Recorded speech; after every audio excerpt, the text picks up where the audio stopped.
de neumonía. Es este esquema, la misma medición de concentración de amicacina intravenosa, el depósito tanto intravenoso de la amicacina como nebulizable, y como el depósito de la amicacina a través de una nebulización en el pulmón, el depósito es mucho más alto que si yo lo diera intravenoso.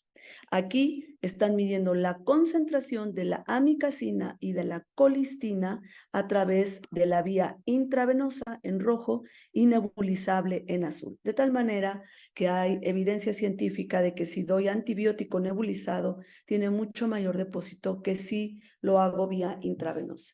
¿Cuál es el futuro de nuestras terapias nebulizables? Y entonces viene un apasionante grupo de fármacos para los pacientes con EPOC en fases 3, 3A, 3B, que se están trabajando para que tengamos más opciones. Ustedes no me dejarán mentir si me acompañan aquí, nos acompañan esta mañana médicos de mi rodada o más, que venimos usando las mismas formulaciones desde que yo era residente, y eso hace 25 años, desde hace 20 que terminé la residencia, y muy pocas opciones nuevas tenemos. De tal manera que estamos quedándonos cortos con estos enfermos en cuanto a la terapia farmacológica. Afortunadamente, ya vienen en camino medicamentos, por ejemplo, inhibidores de las células de los mastocitos, terapias para la limpieza de la vía aérea, es decir, antimucolíticos, vasodilatadores, anticoagulantes, pero miren qué belleza. Ya sabemos, nos comentaron ayer en una plática, los inhibidores de las fosfodiesterasas 3 y 4, que están en fase 3A y que van a venir en presentación nebulizable, y eso es una gran oportunidad para nuestros pacientes con EPOC. También vienen LAMAS solos, inhibidores de las proteinasas. Entonces, nosotros tenemos que estar al día con la tecnología que se nos va a presentar tanto en fármacos como en qué dispositivo será la mejor opción para nebulizar estos. Tendremos antibióticos que podrán ayudar justamente a estas colonizaciones con las que viven los pacientes con EPOC. Tendremos también anticuerpos monoclonales y otros tipos de antiinflamatorios, además de los esteroides que ya conocemos. Lo que tenemos hoy día es esto. Lo verde es lo que yo puedo combinar en un nebulizador. La gran ventaja de la terapia nebulizada es que puedo compartir varias formulaciones en el mismo nebulizador, excepto la tobramicina y la alfa-dornasa, que no deberíamos combinarlos con algunas otras cosas porque se inactivan. Que no está diseñado para nebulizarse, lidocaína, furosemide, sulfato de magnesio, no tienen evidencia científica para su uso. Tengo 3 tipos de nebulizadores en el mercado, los neumáticos o de chorro o jet, los más conocidos por todos nosotros, que tiene a su vez 3 variantes, los estándares sin ventilación, los que actúan con respiración mejorada o los que se activan por respiración, estos son modelos PARI. Los nebulizadores ultrasónicos y los nebulizadores de malla, que a su vez se dividen en malla activa y malla pasiva.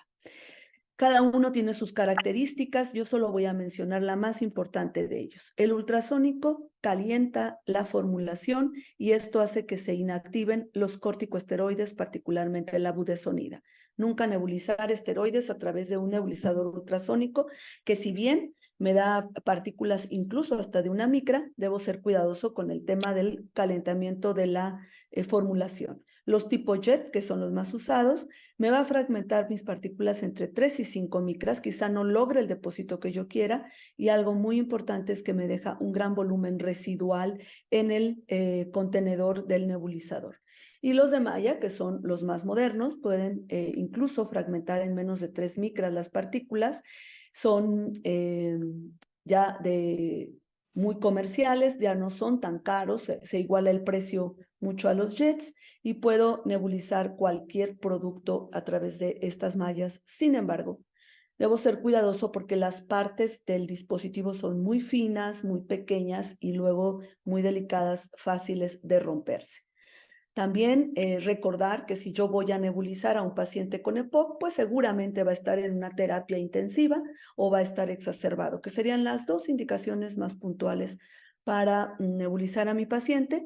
Y entonces recordar que en una terapia intensiva yo puedo usar los 3 nebulizadores, incluso un inhalador dosis medida si tengo el conector diseñado para conectar un inhalador dosis medida, o incluso hay cámaras espaciadores para los circuitos. Este es el nebulizador de malla activa único que hay para uso hospitalario, es marca Aerogen, no tengo ningún conflicto de interés, yo vengo a mostrar las tecnologías que existen en el mercado y recordar que tiene un importante depósito pulmonar y fragmenta muy bien las partículas, de tal manera que es ideal para nebulizar antibiótico, que generalmente eso es lo que hacemos a veces en los pacientes intubados o que se encuentran hospitalizados. No olviden que debo conectar mis nebulizadores en la rama inspiratoria del circuito cercano a la pieza en Y del paciente. Todos los nebulizadores, los de uso en casa y los de uso en hospital, deben tener una desinfección correcta. Recuerden que son dispositivos que tienen contacto con las mucosas del paciente y que esto puede contaminarlos eventualmente.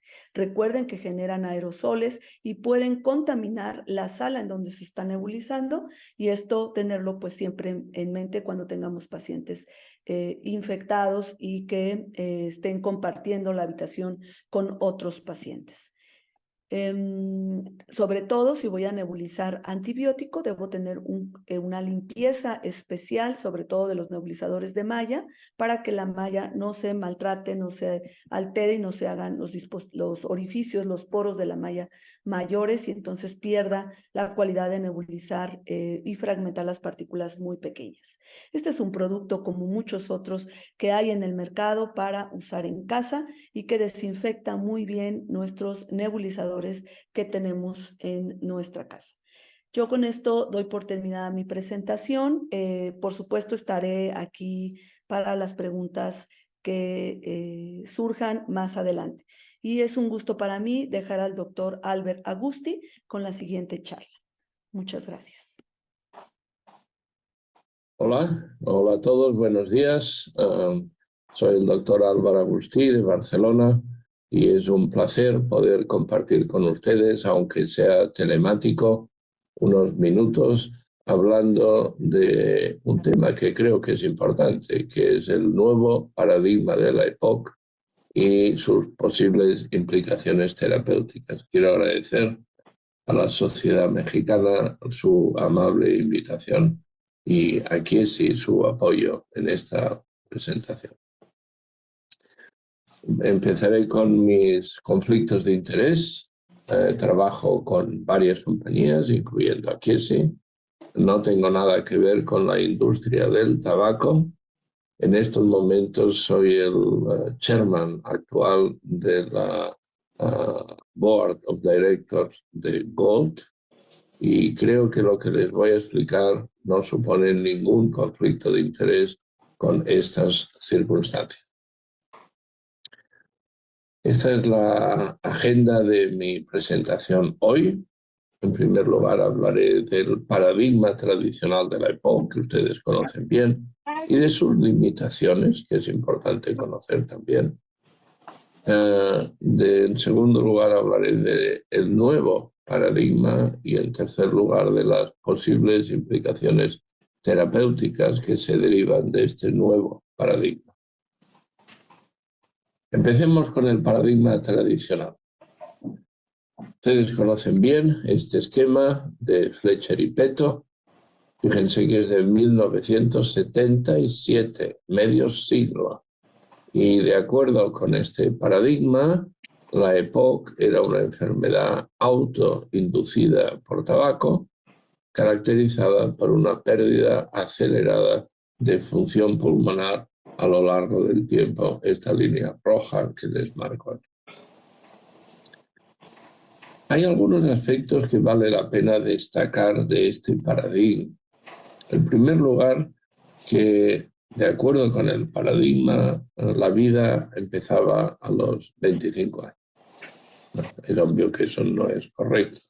Empieza 25 años y 9 meses antes. También de acuerdo con este paradigma, todos empezábamos con una función pulmonar del 100% a los 25 años. Y también sabemos que eso seguramente no es correcto porque no todo el mundo desarrolla los pulmones de forma adecuada durante los primeros 25 años de vida. Y en tercer lugar, como les decía, para tener EPOC había que fumar y ser genéticamente susceptible, aunque en ese momento la genética prácticamente no existía ni sabíamos nada de ello. Bueno, este paradigma tradicional ha pervivido durante 50 años, pero plantea algunas preguntas y algunas cuestiones. Por ejemplo, ¿cómo es posible que haya fumadores resistentes que no desarrollan la enfermedad? Seguramente, como decíamos, la genética juega un papel importante, entonces desconocido, hoy más conocido. Y se han identificado más de 100 genes que aumentan la susceptibilidad y se relacionan con la función pulmonar. Todos ellos tienen un efecto pequeño, quizá excepto alfa-1 antitripsina, y se necesitan que coincidan varios para que el paciente sea susceptible. Pero también se puede plantear la pregunta inversa. ¿Cómo es posible que haya EPOC sin tabaco? Y en esta diapositiva les muestra a usted la prevalencia de EPOC en el mundo, en diversos países. Aquí tienen ustedes a México, en personas que no han fumado nunca. Y aproximadamente un tercio de todos los enfermos con EPOC en el mundo no han fumado nunca. Por tanto, si hay fumadores que no desarrollan la enfermedad y la enfermedad se puede desarrollar en no fumadores, es obvio que tienen que haber otros factores que expliquen la patogenia de la EPOC. ¿Cuáles serían estos otros factores? Pues hay muchos. Este es un estudio realizado en la población general en Austria, en Viena. 11.000 personas que se estudiaron con edades diferentes, desde los 6 a los 15, niños, adolescentes, adultos jóvenes, adultos más mayores y gente de mi edad. Y ahí se estudió qué factores se relacionaban a edades diferentes con tener una función pulmonar baja, definida como un FEV1 inferior al límite inferior de la normalidad, lower limit of normal, a esa edad. Lo que se observó fue lo siguiente. Tienen aquí una diapositiva complicada, pero que espero poder explicar. Todos estos son factores que en niños se relacionan con baja función pulmonar. Fíjense ustedes que está la atopia, los eosinófilos, en definitiva el asma. Pero fíjense que empezar a beber alcohol a edad temprana también se relaciona con baja función pulmonar. Y tener una baja masa muscular, ser un niño un poco delgadillo, pues también. En adolescentes y adultos jóvenes sigue estando la masa muscular, empieza a aparecer el tabaco, tomar una mala dieta, pobre en frutas y vegetales. Y fíjense ustedes, no ser muy listo, tener una capacidad de proceso mental reducida. ¿Qué tiene que ver el cerebro o los músculos con la función pulmonar? Bueno, déjenme que les proponga que en realidad la función pulmonar es un marcador de desarrollo pulmonar y de desarrollo de otros órganos y sistemas. Ven ustedes que el número de factores relacionados con la función pulmonar baja aumenta con la edad. claramente con el envejecimiento, que entre ellos también se relacionan no solo con la función pulmonar baja, lo cual aumenta de una manera muy clara la complejidad del sistema. Y eso quiere decir que si queremos intervenir terapéutica o profilácticamente, tenemos que hacerlo pronto en la vida, porque si lo hacemos tarde, el sistema es tan complejo que difícilmente lo vamos a alterar. Y esa es una noción fundamental en el nuevo paradigma, el eje del tiempo, la edad de las personas, como veremos poco más adelante. Por tanto, el nuevo paradigma. Como les decía, el nuevo paradigma tiene en cuenta el eje temporal, el tiempo. El tiempo importa. Y esto es lo que tratamos de plantear en este artículo de revisión que se publicó hace un año aproximadamente en Lancet Respiratory Medicine, en el que pretendíamos explicar la patogenia de la EPOC a través de la interacción entre los genes y los factores ambientales del entorno a lo largo de la vida, el eje temporal. Y para eso planteamos esta ecuación G de genes por E, entorno, por Y, tiempo, edad. Y es a lo que llamamos una aproximación cetómica, que les explicaré en la siguiente diapositiva. Aquí tienen el eje temporal. Fíjense que ya no empieza a los 25 años, ni siquiera en el momento del parto. Empieza antes, en el momento de la concepción. Y ya hay investigaciones que hablan de factores preconcepcionales, pero de momento los dejaremos. Esto es su vida, su edad, y al final de la vida, pues todos morimos. A lo largo de este eje temporal, nuestro genoma, nuestro ADN, mostrado aquí, interacciona con una multitud de factores ambientales, que es lo que se llama el exposoma.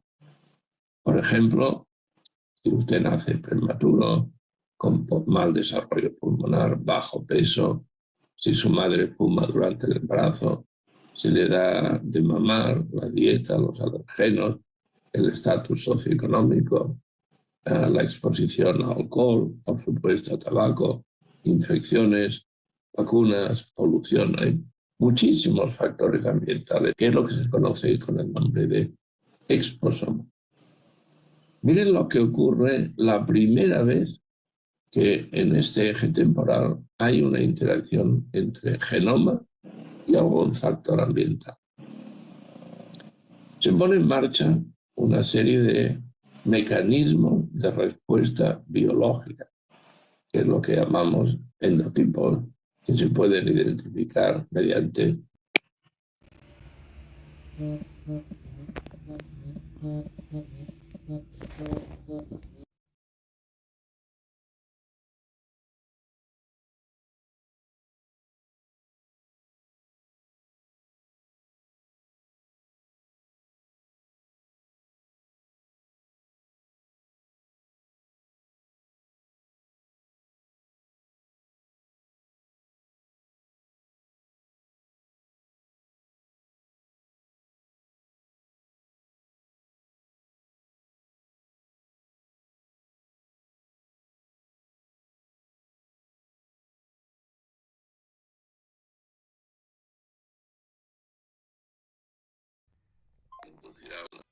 respuesta biológica y genética, inmune, reparación, quizá ya envejecimiento, y el sistema, como les enseñaba antes, se vuelve más complejo y la función pulmonar empieza a decaer.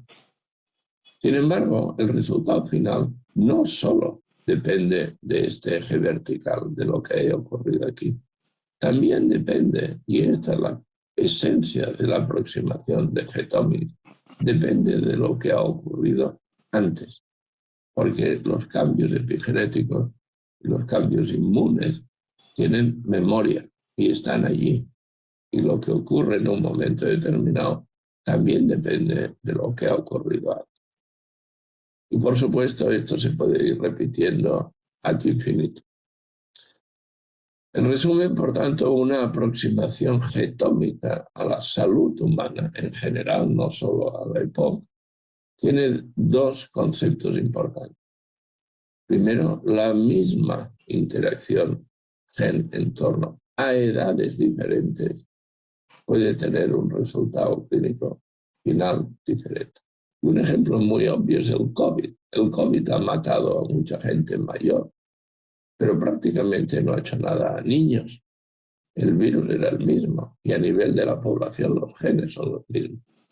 ¿Cuál era la diferencia? La diferencia era la edad, el tiempo.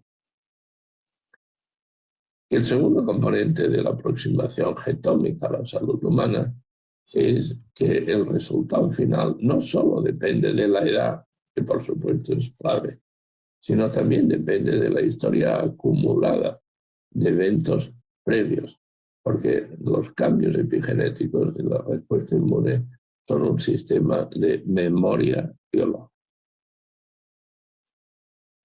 Con esta idea del tiempo aparece el concepto de trayectoma o conjunto de trayectorias de función pulmonar que existen en la población. Aquí tienen la función pulmonar, porcentaje del pico de 100%, desde el nacimiento hasta la muerte. Y hay muchas trayectorias. Esto es solo un diagrama, seguramente hay infinitas trayectorias. Pero en fin, esta amarilla es la trayectoria normal. Durante la infancia y la adolescencia los pulmones se desarrollan, alcanzan su pico sobre los 25 años, un poco antes que las mujeres. Y si no pasa nada, hay una pérdida ligera de función pulmonar debido al envejecimiento pulmonar fisiológico.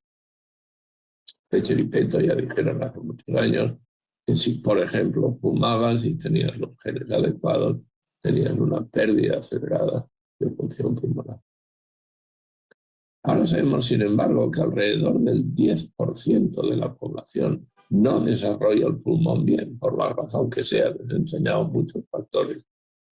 Y si no pasa nada más y no se expone a otros agentes, por ejemplo el tabaco, siguen una trayectoria inferior a la normal, pero estable. Por supuesto, si estas personas fuman, perderían mucha función pulmonar. La pregunta, por tanto, es cómo podemos diferenciar cuando vemos a un paciente en la clínica a los 65 o 70 años si ha seguido una trayectoria roja o ha seguido una trayectoria azul, porque posiblemente sean enfermedades diferentes que requieran tratamientos diferentes. Bueno, empiezan a haber biomarcadores, y este es un artículo de hace un par de años en la cohorte de Tasmania, en los que se pudo evaluar qué marcadores se asociaban con la trayectoria roja de pérdida de función rápida, que eran marcadores inflamatorios. Pero a los 65 años, estos pacientes que seguían una trayectoria de pérdida rápida tenían marcadores inflamatorios, mientras que los que seguían una trayectoria de baja función pulmonar tenían un marcador, el CC16 o el CLUBCEL16, que es un marcador del número de neumocitos, en definitiva, del desarrollo pulmonar. Esto se ha de validar en otras cortes, pero podría ser importante de cara al futuro, porque estos pacientes aquí posiblemente se beneficien del tratamiento antiinflamatorio, mientras que estos aquí, que no tienen inflamación, posiblemente no lo necesitan. Y como les decía antes, aquí muchos de estos pacientes tienen una muerte prematura y desarrollan comorbilidades importantes. Y aquí tienen un ejemplo publicado también hace unos años en la corte de Framingham. Pacientes con función pulmonar normal o baja.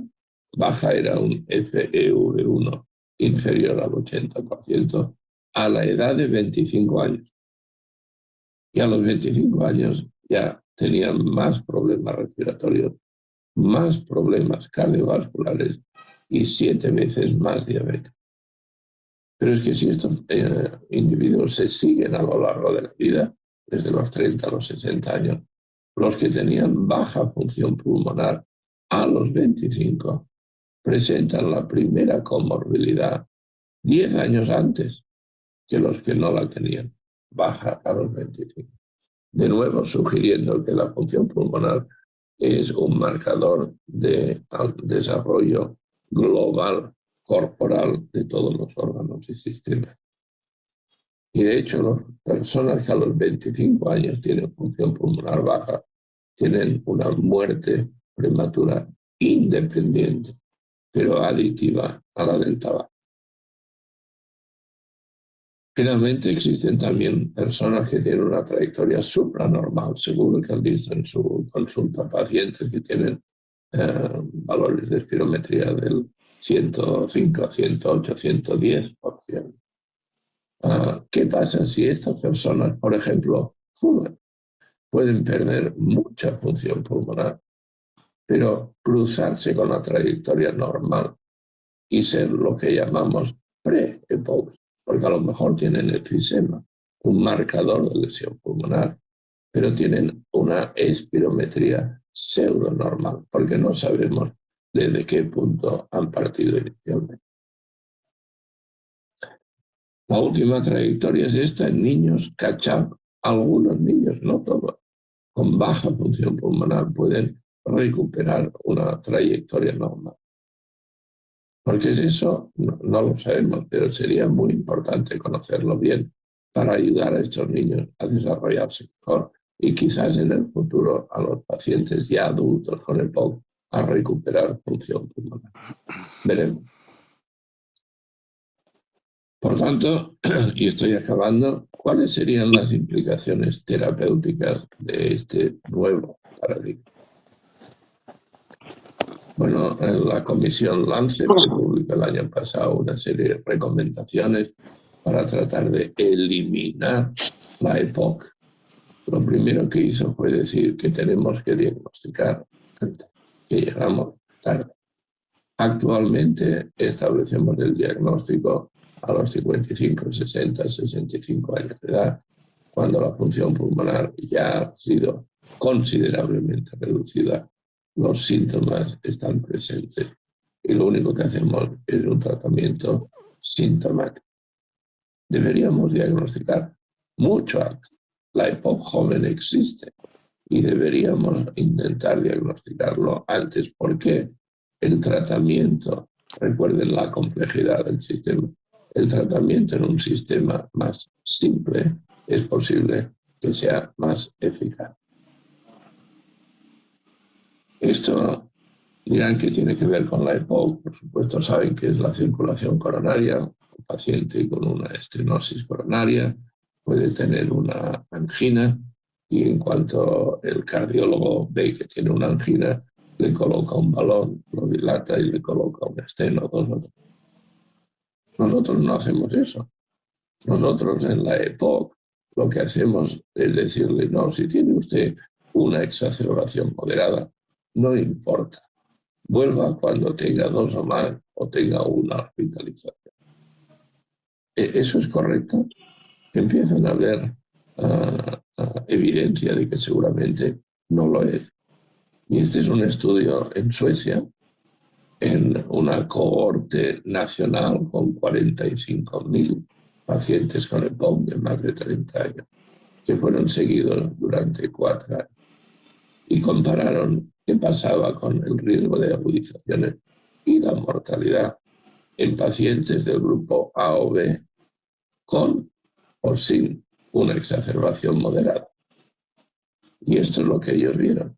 A lo largo del seguimiento, el número de exacerbaciones moderadas en los pacientes que llamaban B1, es decir, pacientes B que ya habían tenido una agudización moderada antes, pero incluso en los A1 era muy superior a los B0 o A0, es decir, pacientes sin historia de agudización. o de acuerdo, inferior a los GOLD E, pero superior a estos otros. Estos pacientes deben ser tratados, por tanto. Bueno, es una pregunta que deberá ser respondida por ensayos clínicos diseñados adecuadamente, pero ya existe un cuerpo de evidencia que está planteando la necesidad de hacer ensayos clínicos randomizados en pacientes jóvenes y quizá en pacientes con pre-EPOC. Es el momento de movernos río arriba, actuar antes. Por tanto, en conclusión, 1. El niño es el padre del adulto. Esto lo dijo este poeta inglés hace muchos siglos.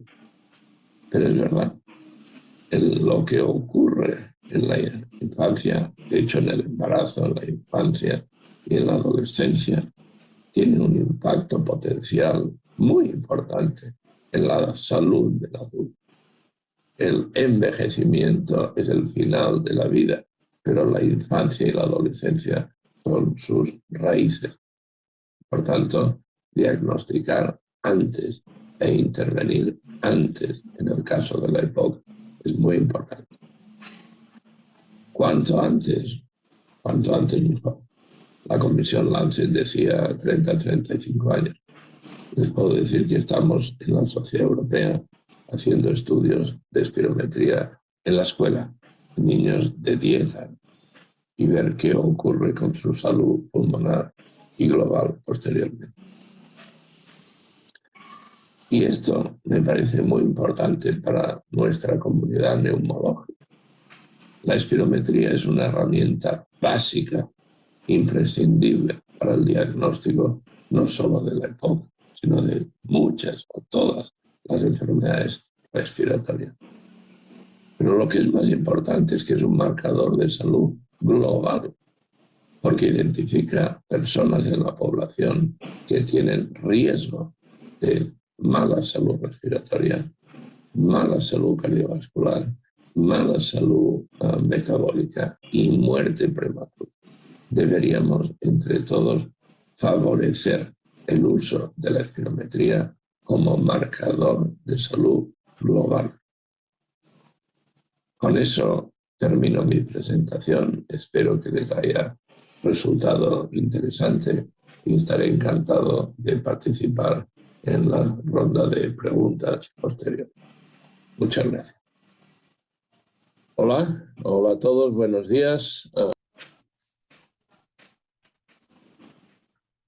Hola, buenos días, doctor Agusti. Encantados de que esté aquí con nosotros. Después de esta Buenos excelente días. presentación, creo que habrá mucho que platicar al respecto. Muchas gracias, doctor Rendón. De noche aquí en Barcelona ya. Siento no poder estar físicamente con ustedes, pero es un placer poder compartir un rato. Seguramente en el futuro tendremos oportunidad de tenerlo por acá, porque yo creo que una Espero. de las discusiones más importantes que podemos tener, me voy a tomar la libertad de aprovecharlo y acabando su plática, es si mucha de esta información nueva que usted nos ha presentado, ¿qué tanto pudiera aplicar directamente a nosotros los latinoamericanos o tendríamos que replicar toda esa información en nuestra población? Bueno, yo diría que conceptualmente, naturalmente, sí que les aplica, porque los niños mexicanos y niñas y las mamás embarazadas, pues están en una situación fisiológica idéntica. Ahora, sí que es cierto que puede haber factores ambientales que sean diferentes. Por ejemplo, el más obvio es la biomasa, que a lo mejor es más frecuente en México que en España, no lo sé, lo intuyo, ¿no? Otro es la dieta, otros son los programas de vacunación. Es decir, que los factores genéticos y biológicos son muy importantes y posiblemente compartidos, pero los factores ambientales, que también son muy importantes, pueden ser algo diferentes. Tanto, yo diría que sí que es importante y es tan fácil como pensar que la EPOC joven existe, ¿no? Sí, y definitivamente con esto que usted menciona, estaríamos en general en Latinoamérica en una posición desventajosa. México, que es considerado uno de los países que está mejor, tenemos un 50% de pobreza, una alta incidencia de obesidad, de diabetes, de desnutrición desde edades tempranas. Sí, sí, seguramente. Sería muy interesante saber cuál es la epidemiología de la baja función pulmonar en la población joven de México, porque todos los estudios, digamos, epidemiológicos de EPOC empiezan a partir de los 40, 50 años, ¿no? Diagnosticamos la EPOC a los 60, 70 años. Llegamos 50 años tarde. Deberíamos ir, como dice el profesor Cheli, río arriba. Y bueno, pues empezar a entender que la función pulmonar tiene un periodo de 20 años y 9 meses en los que se ha de desarrollar adecuadamente. Y esas condiciones no siempre existen. Muy bien, vamos a continuar con las preguntas que hemos recibido del público. Y una que creo que es muy interesante aclarar, se la voy a dirigir a la doctora Andrea, es con respecto a la limpieza del dispositivo del Aerosphere, que hay algunas dudas, tú lo mencionaste claramente qué es lo que se tiene que hacer, pero si nos pudieras repetir el proceso, la duda principal es qué es lo que se tiene que limpiar, si el canister o la carcasa. Sí, claro que sí. En el dispositivo Aerosphere se tiene que retirar el canister y la carcasa es la que se pone bajo el chorro de agua alrededor de 30 segundos y después se deja la carcasa que se seque toda la noche y al día siguiente nuevamente sobre la carcasa se vuelve a introducir el canister. Esto se debe de hacer una vez a la semana o cuando el inhalador no sea utilizado por más de 7 días. O sea, no usar detergentes, ningún tipo de O solvente, nada, únicamente es solamente agua corriente, ¿no? Y ver que efectivamente salga, porque justamente en la salida de la carcasa pudiera quedarse depósito del medicamento y esto favorecer que las siguientes inhalaciones no salga la formulación que debe de ser. Que tenemos ya en el mercado, que hay muchos, ¿eh? En vez de usarlos a los 65 o 70 años, los usásemos a los 45 o 40 o 50, muy posiblemente tendrían un efecto mucho mejor. Y que, bueno, ojalá tengamos un chip intratraqueal, pero para mí tendría un impacto enorme si diagnosticamos antes. Y utilicemos lo que estamos ahora, pero antes. Llegamos tarde 20 años, al menos. Eso me parece que desde el punto de vista de la salud pública es muy importante. Y Yo quizá comparto totalmente su partir, opinión, perdón, doctor. Yo comparto totalmente su opinión de que hemos sido muy reactivos en el manejo del EPOC. Cuando he tenido la oportunidad de participar en eventos como este, siempre les digo que vamos a prevenir la tercera exacerbación. No, yo quiero Ya prevenir estudié la la primera. carrera, ¿no? Estudié para su práctica Si y la todo, ¿no? disnea doliera, no seríamos tan parcos en Mira, tratar a los mándalo. pacientes, seríamos más Bueno, agresivos. el ejemplo que Para le he puesto verificar, del tengo que cardiólogo. la semana Oiga, tengo anterior. una angina de pecho. Ah, pues ya volverá No, cuando tiene tenga un como que infarto. Hombre, no. Act 2, Le ponen el stent para evitar el matemático, infarto, ¿no? tiene varias cosas. Le puedo decir que ahora estamos empezando un ensayo clínico en España, multicéntrico, en enfermos con EPOC B, es decir, con síntomas. Y una agudización moderada en el año anterior, porque si tuvieran dos ya no serían B, serían E. Ven, en estos pacientes los vamos a randomizar a seguir con terapia doble o terapia triple. Y el objetivo es, la terapia triple en estos pacientes evita que se conviertan en E. No sé la respuesta, de aquí a 1 año y medio a lo mejor se la puedo compartir, pero creo que debemos ser mucho más proactivos, diagnosticar antes y actuar antes, ¿no? Creo Y que con uno de los problemas que respecto, teníamos ahí, doctor, era que la industria farmacéutica en los diseños, en sus ensayos clínicos, siempre busca la población en la que es más probable que tengan el resultado positivo. Hola, y este Selmira. estudio se le está apostando totalmente al opuesto que Hola, traemos Selmira, ¿qué tal? ahorita. ¿Cómo estás? Pero si sale un resultado positivo en cuanto a prevención, pues el Sí, mercado me de la traigo un industria va a curso crecer en la universidad, enormemente. ya recién terminé. Bueno, le puedo decir que este estudio que ya le digo, estamos empezando ahora No, te y por la llamada, tiene ¿ya? un seguimiento, los Por pacientes de WhatsApp. un año, Ya. más el reclutamiento, así hasta dentro de 2 años no vamos a tener los resultados, pero está apoyado y sponsorizado por una industria multinacional, no puedo decir cuál, pero y yo creo que ellos lo entienden. Primero, si es positivo, será un cambio importante para el tratamiento de los pacientes y para ellos les abre un mercado estupendo. Y saben también que creo que podría ser un buen campo de exploración con respecto a la investigación. La verdad es que en el campo de asma, los anticuerpos monoclonales están en el apogeo total y ya no es raro ver pacientes que han tenido un excelente tratamiento con anticuerpo monoclonal, tan excelente que hemos podido reducir inhaladores y en algunos casos incluso retirarlos, y que el paciente está estable, entrando incluso a veces a este nuevo término de remisión de la enfermedad. En los ensayos clínicos de anticuerpos monoclonales para EPOC en los que he tenido la oportunidad de participar, la verdad es que hemos visto sí que los pacientes les va muy bien y que siguen utilizando su triple terapia, pero realmente su tasa de exacerbación, su grado de disnea, su caminata de 6 minutos mejora notablemente. Quizá valdría la pena, y ojalá que en un futuro la investigación también se centre en la posibilidad de que los anticuerpos monoclonales administrados para EPO, que no se tienen que aplicar todos los días, ¿no? Que se pueden aplicar cada mes, cada 2 meses, pudieran impactar en que pudiéramos disminuir o en algún momento incluso retirar inhaladores para EPOC. Se antoja difícil porque obviamente la fisiopatología no es igual con respecto al tipo de broncoconstricción, pero vamos, ¿no? Es un camino que quizás seguramente esperemos en un futuro veamos. Bueno, el doctor Rendón me preguntaba por las nuevas guías Gold. En las nuevas guías Gold ya se habla de biológicos en EPOC. En concreto se habla de dupilumab, porque hubo un estudio publicado en el New England hace 3 meses o 4, en el que en un grupo especial de pacientes con EPOC, no todos, eran pacientes que a pesar de estar con triple terapia, seguían teniendo agudizaciones y tenían más de 300 eosinófilos. En estos pacientes, dupilumab, por primera vez en EPOC, demuestra claramente mejoría de función pulmonar, mejoría de exacerbaciones y mejoría de síntomas. Entonces, dupilumab es el primero que tenemos, no será el último, estoy seguro. Y pienso que estoy de acuerdo, doctora Colli, que se abre un ámbito muy, muy importante, que habrá que saber personalizar. No todos los pacientes son iguales y no todos van a responder a los mismos biológicos, pero seguro que estamos abriendo una puerta nueva.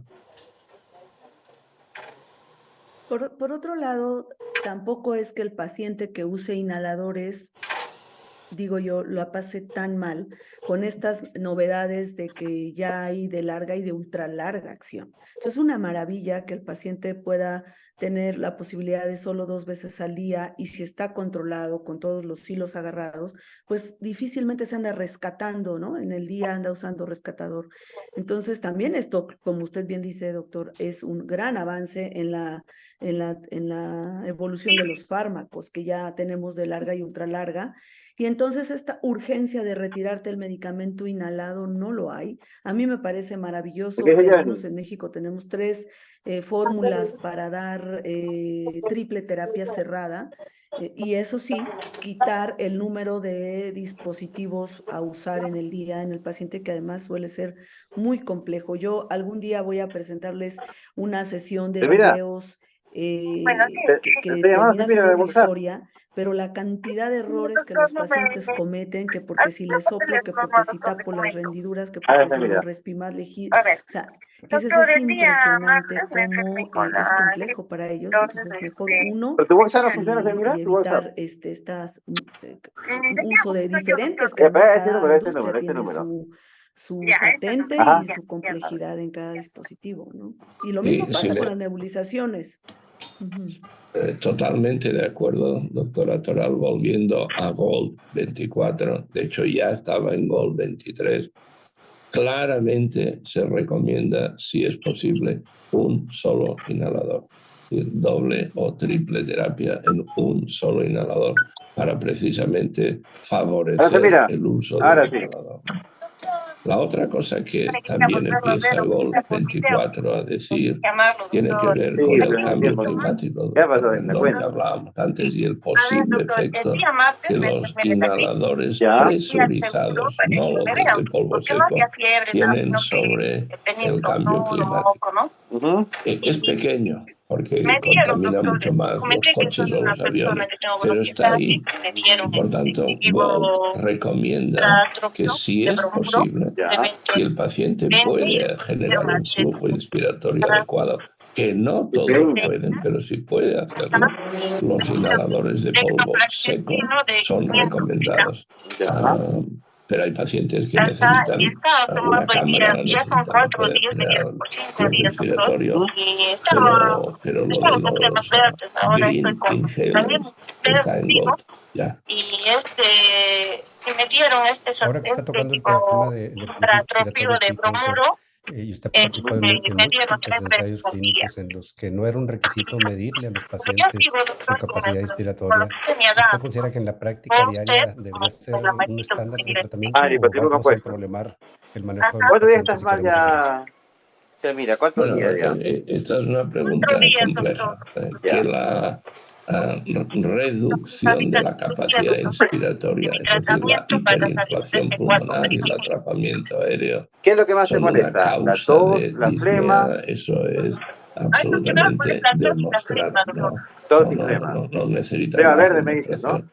Que si un paciente tiene inflación pulmonar y baja Cansancio, capacidad agitación, inspiratoria, falta de va aire. a poder generar menos flujo inspiratorio. También está demostrado y también sabemos No que tiene. eso tiene un impacto. Aquí Ese tipo de estornudo un cosas poquito. son las que se han de tener en cuenta a la hora de prescribir un inhalador Tos y flema más de que nada. polvo seco o de presurizado. Dolor de Hay espalda, medidores de sudoración. flujo inspiratorio ambulatorios sencillos que se pueden utilizar. No mucha gente los utiliza. Y yo Dolor de lo que garganta hago no tienes, ¿no? personalmente siempre a Dolor de todos mis garganta, pacientes molestias. es pedirle que traigan su inhalador a La la garganta. consulta y que me hagan una Dolor de demostración de garganta. cómo lo utilizan de Pica un antemano. poco. Porque sí que es cierto que Ya. baja capacidad Mejor te pones unas inspiratoria pollitas, Elmira, y con unas pastillas para... Estás con bronquios ahorita. utilización del Estás con inhalador. infección. Pero otro error, doctor Toral, que para mí hacen Ya te voy a muchísimos enviar. pacientes, es que no expiran antes de inspirar. No reducen su volumen pulmonar. Y solo No, diciendo es eso, igual. no, primero usted Pero vacíe igual su es pulmón compuesto. y Tiene dos luego en uno. haga una inhalación. Bueno, ahora sí que funciona, ¿no? No, es mejor, no te voy a Por mandar. tanto, medir el ¿Quién hay flujo con tomar? Le dice para que te inspiratorio en envíe la todos los medicina también con la pacientes. receta, así que no Bueno, ella. si uno tiene el aparato y la oportunidad, bien, pero lo que seguro que puede hacer es pedirle que lo use delante suyo y corregirlo. Si querías comentar Le algo, voy sí, a... adelante. Sí, o expiran dentro del inhalador de polvo, ¿no? Es terrible. Fíjese que O no estamos le haciendo... saquen el tapón. Yo he visto pacientes que No, no les sacan el no tapón. se vive Esto no efecto. funciona, pues claro. El Si no ribotril le trae sacan uno el solo, tapón, tener no los dos funciona. dispositivos y es Estamos moléculas haciendo que digamos que una de son las mejores, tesis de pues, ¿no? los Porque los otros muchachos de son la Escuela genéricos, son de de la Terapia China, de la Respiratoria del India. INER. Bueno, se Amarga están la corriendo tres boca, tesis. te Nos dimos seca a la la tarea de boca, no es comprar igual. en Barcelona el Sí, Richard no, no es Dial, igual. tenemos Yo he varios, probado un montón porque de en México pacientes, no, no es no igual. hay distribuidor. Y algo súper Sí, sí, interesante es cosas de que tripotriol les sí es. medimos a los pacientes, Y te estamos voy a dar viendo unas pacientes con pastillas para la EPOC, con infección, fibrosis y en incluso niños. son pollitas, Y es coloques. cierto que lo que ¿Quieres dice saber que la la literatura, penicilina, que con Selmira? tal flujo inspiratorio pueden o no No es dar alérgica, ¿no? inhalador. Ah, ya te está dando Entonces, razón lo que entonces. hemos visto No te coloques. Por contundentemente cosa me es escribes que cómo el vas, pues, mira. paciente, primero Todo les tibio, medimos el abrígate flujo bien. inspiratorio con el Richard Dial ¿Ya? y lo hacen mal. Entonces, le enseñamos Sí, puntualmente pues me la avisa, me escribe, técnica no te y preocupes. luego le A decimos, mi otro vea número, que en creo que la está ocupado reglita ahorita, como pero me usted llamas al otro inspira número. de Al manera normal de siempre. correcta, pone el tórax ¿Ya? recto, bien sentado, saca el aire, comprime el También, suavemente. pues. Exactamente así, de esa Sí, forma pues, tiene que ya se usar mira, su perfecto. inhalador. Y ahora usa su Listo. inhalador. Entonces, Señorita, a los cuídate. pacientes Bendiciones, nos comparado con vemos. fuerza muscular de mano y con metros recorridos, y estamos midiéndoles también el flujo inspiratorio por espirometría. Es decir, queremos cuadrar lo más objetivo todo y nos damos cuenta que el secreto es educar. Punto. Educar cómo se hace la técnica y no tanto que el paciente está muy débil o muy con sobredistensión y que no puede hacerlo. Ya veremos más adelante qué resultados tendremos, pero sí que tiene uno que invertirle varios minutos a la consulta en educar y pedirle lo que usted dice al paciente, que traiga su inhalador, porque otra sorpresa aquí en México es que usted prescribe algo y en la farmacia le dan otra cosa. El paciente, tú crees que está usando lo que le mandaste y así no es, ¿no? Es cierto. Doctor Agustí, tocó el tema ahorita de hiperinflación, que es otra de las novedades en GOL, que yo creo que debería ser algo que siempre debió haber estado. Y de hecho la sección es muy pequeña. Y en la mayor parte de los ensayos clínicos no es algo que se preocupe uno de medir o de seguir. ¿Usted cree que eso va a cambiar en el futuro? No lo sé, que lo decía antes. Hemos querido incluir esta sección porque creemos que es fisiológicamente muy importante. De hecho, pensamos y hay evidencia que los broncodilatadores actúan a través de deshinchar al paciente. Esto es lo que se llama pharmacologic volume reduction. No es surgery, no es endoscopia, pero es reducimos el nivel de gas trapping utilizando broncodilatadores, y eso es lo que mejora al paciente, ¿no? Yo usando también como ejemplo muchas veces le digo, no al paciente, sino al familiar del paciente, coja aire, aguante ahí, y ahora respire normal desde ahí. Ah, oiga, doctor, sí que me canso, pero eso es lo que le pasa a su marido, que tiene demasiado aire atrapado y con el broncodilatador lo desinflamos un poquito, ¿no? El problema en GOLD es que podrían haber muchas más secciones con mucho más extensión, pero entonces en vez de ser una guía sería un libro y la gente tampoco lo podría leer, ¿no?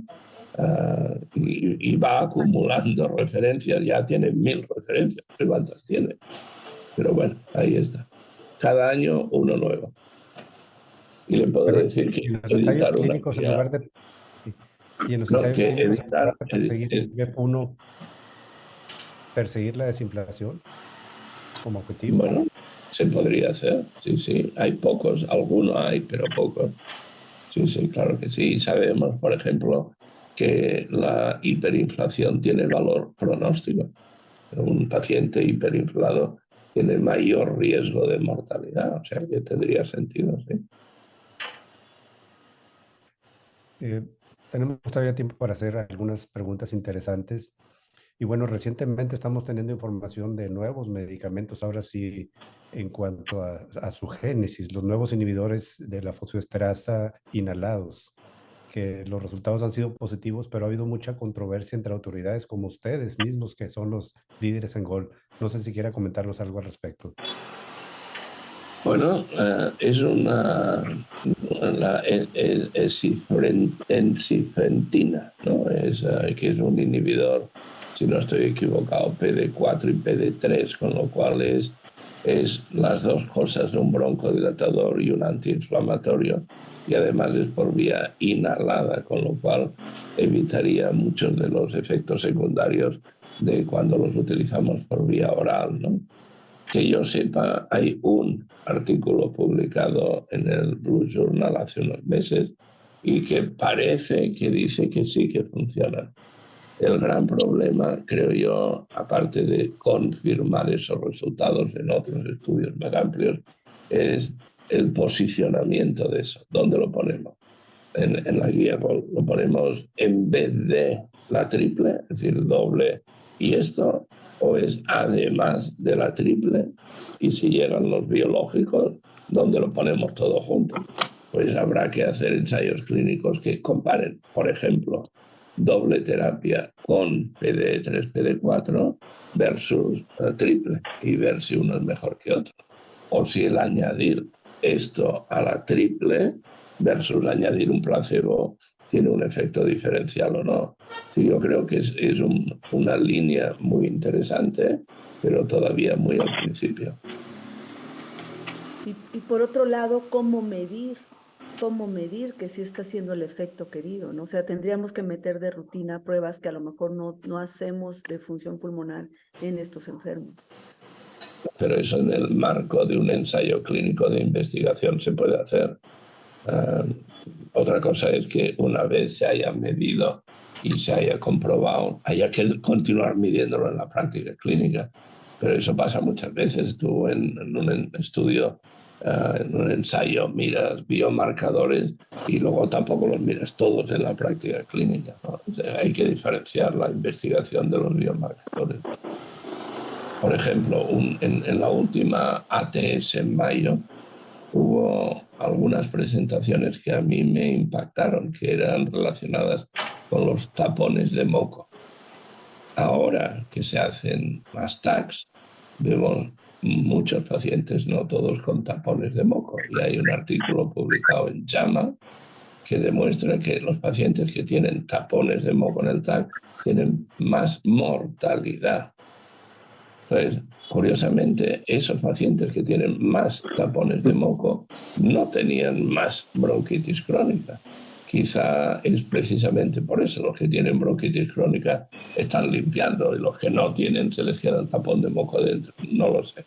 Yo creo que entender el papel del moco en EPOC, que parece muy obvio pero muy olvidado, va a ser muy importante. Una pregunta es, bueno, ¿vale? ¿Y con qué lo tratamos? Eso no lo sé. Habrá que reevaluar el papel de los mucolíticos, de la hidratación, de la fisioterapia, pero yo creo que el moco va a ser una frontera nueva en el ¿eh? Gracias a la imagen. O de la causa de la producción de moco, porque si es inflamación, volvemos nuevamente a otra indicación para usar antiinflamatorios.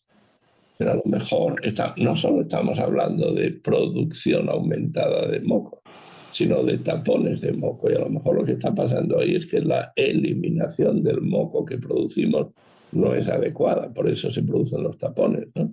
Quizá es un problema de la célula epitelial ciliada y del transporte mucociliar, ¿no? Veremos, no lo sé. Pero me Claro, pareció... el escalador mucociliar está alterado, particularmente en aquellos por tabaco, ¿no? Que está inhibido todo este mecanismo de defensa y pues ahí está el atrapamiento del moco. Mencionó biomarcadores, doctor Agustín, y habló de dupilumab también. Vamos a entrar en el terreno de medir FeNO en nuestros pacientes con EPOC y inflamación T2. Bueno, a ver, mi opinión es que deberíamos olvidarnos de las etiquetas diagnósticas. Esto es EPOC, esto es asma, esto es ACO, esto es bronquiectasia. Mire, ahora sabemos que hay pacientes con asma que tienen obstrucción fija al flujo aéreo, hay pacientes con EPOC que tienen hiperrespuesta bronquial, hay pacientes con EPOC y T1, hay pacientes con EPOC y T2 con bronquiectasia. Yo creo que deberíamos evolucionar hacia el concepto de enfermedad crónica de las vías aéreas, punto. Y luego estudiar en cada paciente qué rasgos tratables tiene ese paciente. Entonces, si un paciente con EPOC tiene muchos eosinófilos, tiene un FeNO elevado, pues a lo mejor sí que es un buen candidato para terapia biológica. Pero creo que las etiquetas diagnósticas no nos ayudan, nos están cerrando la manera de atender a estos pacientes, ¿no? Si usted tiene asma, le puedo dar biológico. Si tiene EPOC, no. Hombre, dependerá de qué EPOC y de qué asma, ¿no? Hay una pregunta aquí de la audiencia que creo que expresa algo de inquietud, que lo hemos escuchado en varias ocasiones, de la duración de los medicamentos, 12 contra 24 horas. Si eso realmente tiene alguna implicación en decidir qué le voy a dar a mi paciente o sería indistinto basándonos en la duración, en el efecto. Hace 10 años o 15, cuando empezaron a salir los fármacos inhalados ¿Qué va a cocinar? vez al día, ¿Qué va a cocinar? cada 24 horas, yo me acuerdo haber participado en alguna reunión donde se planteó lo siguiente. ¿Por Ah, pues qué ya ves. una vez al día? Pero ¿Cuál es la más tarde. razón de una vez al Que día? Y la recién el razón desayuno. es Ya, pues. mejorar el cumplimiento. Ya, Se supone que si un paciente toma un medicamento una así vez el al cigarro, día, no, papa con carne. cumplirá más que si lo Claro. toma 2 o 3. Gracias, Es gracias. una suposición, no hay mucha evidencia. Y Claro. eso viene sobre todo del tratamiento Ya, pecho, de mejor. la hipertensión arterial y Ya, pecho, del bien. hipercolesterolemia Sí, está de bien. los cardiólogos. Pero hay una gran diferencia, y es que la hipertensión y el colesterol alto son asintomáticos, y la EPOC no es asintomática. Entonces yo en mi práctica, ¿qué hago? Si tengo un paciente que no tiene muchos síntomas, pruebo una vez al día y veo cómo le va. Pero si es un paciente con EPOC con muchos síntomas, prefiero 2 veces al día, porque el propio paciente me lo dice: oiga, doctor, yo es que quiero irme a dormir y dormir bien, ¿no? O sea que yo creo que los dos tienen su tipo de pacientes que les puede ayudar más. Siempre una vez al día creo que hay pacientes que no estarán adecuadamente tratados. Siempre 2 veces al día creo que estarán pacientes que con una vez al día podrían estar bien. De nuevo hay que individualizar y personalizar el tratamiento. Bueno, tenemos tiempo para una última ronda de despedida. Le pediría a la doctora Koji si nos quiere hacer algún comentario antes de ya cerrar la sesión. Pues muchísimas gracias a todos los asistentes que nos han acompañado hasta este punto. La verdad es que me siento muy honrada de compartir este escenario con grandes profesionales como se lo son ustedes tres. Y pues el mensaje que le quiero dar a nuestra audiencia con respecto al tema que yo di es que es muy importante siempre verificar que nuestro paciente esté utilizando correctamente los inhaladores. Nuestro trabajo no solamente debe de centrarse en la prescripción del fármaco, sino en el seguimiento y en el cumplimiento de su tratamiento. Y como dije, elegir el dispositivo ideal para cada paciente. Muchas gracias. ¿Saraí? De gemelas. Igualmente, muchas gracias. Un gusto estar con Andy, En su con el baña. doctor Álvaro Agusti, un ¿Caliente el agua o no? placer, doctor Adrián Rendón. Y yo dejaría de mensaje, Ya sabe, ya. además de la educación de la que habla Andy, al paciente, es estos foros de educación continua para el personal de salud. Apaga Si su yo no vuelta, soy claro. neumólogo o especialista y tenemos aquí en el foro médicos de primer contacto, terapeutas respiratorios, Mañana y llega, no ¿no? La tenemos gemela, mucho ¿no? acceso a la literatura que La ahora gemela es llega tan mañana, fácil digo, ¿no? llegar a ella, pues No, iría escuchen a sus mañana, digo. representantes médicos. Ellos sí que saben cómo se usan los Yuco. dispositivos en la mayoría de los casos. Entonces escuchen, aprendan, en lugar de recibirlos y decir, ¿qué beca me vas a dar? Primero enséñame qué dispositivo me traes, cada cuánto se usa, cómo se usa, qué formulación trae, y lo mismo aplica para los nebulizadores. Parece algo tan sencillo, son dispositivos todos muy pequeños que parece que no tienen chiste, pero sí que tienen su técnica para una adecuada optimización de los medicamentos. Muchas gracias. Y cerramos con el doctor Agustín. Bueno, un placer haber compartido este rato con todos ustedes. Si yo tengo que dejar un mensaje, es: la EPOC no empieza a los 65 años. Empieza mucho antes. No la EPOC, y el asma y muchas de las enfermedades humanas empiezan mucho antes. Por tanto, hay que hacer un esfuerzo de diagnosticar antes a estas personas o a la población de riesgo, porque una intervención precoz es muy posible que sea mucho más eficaz que una intervención tardía. Pues muchas gracias a los tres. Para mí ha sido una delicia compartir estas 2 horas de mi vida con ustedes y espero que nuestra audiencia haya disfrutado también.